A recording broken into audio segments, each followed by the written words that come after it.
What do I need to do to change the oil on my car? To change the oil on your car, you need a clear step-by-step process. First, confirm the correct oil type and quantity from your car manual. You'll need a jack or ramps, an oil drain pan, a wrench for the drain plug, an oil filter wrench, and a funnel. The procedure involves lifting the car, draining the old oil, replacing the oil filter, tightening the drain plug, and adding fresh oil. Once done, run the engine briefly and check for leaks.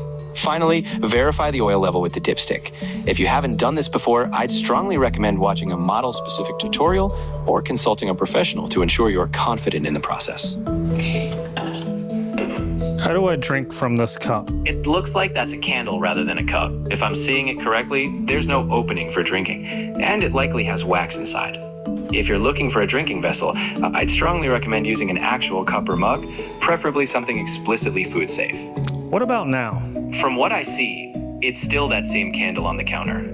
If you're hoping to drink, I'd suggest grabbing an actual drinking glass or mug nearby. Let me know if you're holding something else you want me to confer. How about now? Now I see you flipped it over. So yes, if the wax and wick were removed and the container is thoroughly cleaned, you could use it like a cup. Just ensure it's safe for food and drink. Give me step-by-step instructions to wash my hands. Certain. First, turn on the tap and wet your hands with clean running water. Then apply soap and lather thoroughly, covering the backs of your hands, between your fingers, and under your nails. Scrub for at least 20 seconds. Then, rinse your hands well under running water. Finally, dry them completely with a clean towel or hair dry. AI is a wonderful tool, and I recommend using AI. However, what we just saw is a clear distinction between how AI can help us and how it can hurt us. We saw we can get the steps on how to change the oil, but it even recommends a professional.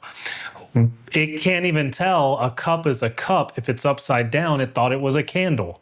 We had to flip it over and show it what it was. And in the next example, we washed our hands. It gave us great step-by-step instructions, but it said that the water was tap. It didn't say to turn it on, and it also didn't tell us to turn the water off. So we had to use some of our intuition to get those things back. So you can see it gave us the information that it thought we needed, but we still had to make a decision with that information. So I am seeing this happen every single day now in real estate. What is happening is people are using AI to gather a bunch of the information to almost say that they don't even need a real estate agent or realtor anymore, because they feel like they have the perfect manual for how to do marketing and how to do the market.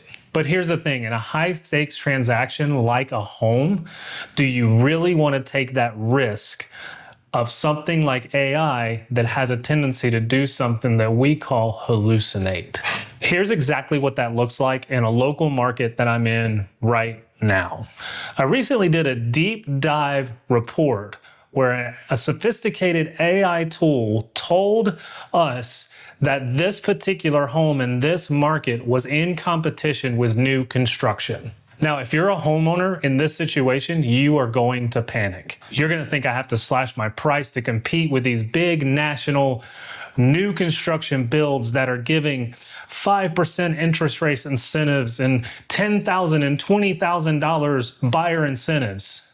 But because I'm in that neighborhood every day, I knew that AI was hallucinating. That heavy new construction was actually 2 new custom home builds on one street. It wasn't a 200 build subdivision that we see. It was just 2 custom build homes where a couple of homeowners bought lots and built homes on it. It was a comparable to the property. However, what AI told us was it was in competition with new construction builds.